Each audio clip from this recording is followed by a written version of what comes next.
Moments after the decision, Kentucky's Attorney General described why the detective who fired at a neighbor's apartment was indicted and why officers who shot Breonna Taylor were not. The grand jury voted to return an indictment against Detective Hankinson for 3 counts of wanton endangerment for wantonly placing the 3 individuals in apartment 3 in danger, and the grand jury agreed that Mattingly and Cosgrove were justified in the return of deadly fire after having been fired upon by Kenneth Walker. Kenneth Walker is the boyfriend of Breonna Taylor. Officers say he fired at them first down a hallway with a 9mm handgun. Walker says he had no idea the men were police officers and never would have fired if he did. Well, now let's bring in our legal expert, Irv Miller. And Irv, you were an attorney at the Cook County State's Attorney's Office. You've also been a defense attorney. But at the State's Attorney's Office, you made decisions on whether to prosecute anyone, including police. Now, many people today are stunned by the decision. So walk us through the process in this case. What was some of the key evidence that was relied upon here?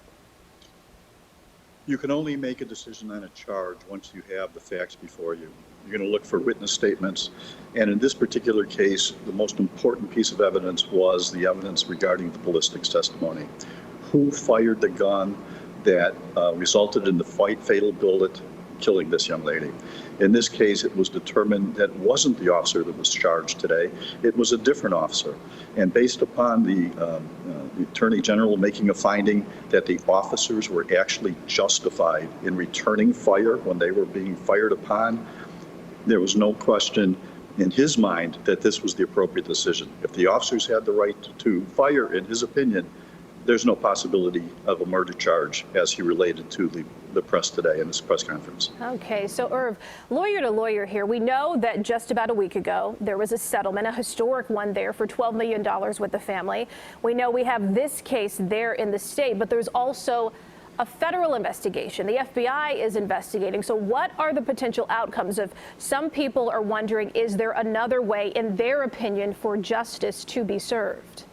Well, the Attorney General mentioned today that there were 2 parts to this case. There was the criminal case, and that was decided, in his opinion, today by the grand jury. But there's also a potential civil rights violation. And he indicated he was leaving that part of it to the U.S. Attorney's Office down in the state, and for them to make a decision as to whether or not there was a civil rights violation. Probably the interests of justice may determine that the civil rights violation may only be a civil rights violation and probably not a criminal civil rights violation. So when you say civil, we're also talking about monetary here, as opposed to any sort of prison time for an officer, even at the federal level. That's what you seem to be thinking might happen.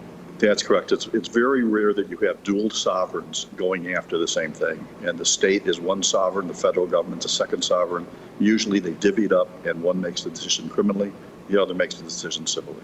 All right. Well, Irv Miller, thank you as always for your analysis. And Thank you. Remember, anytime news is breaking, you can follow the very latest on our CBS Chicago app, available where you get your apps.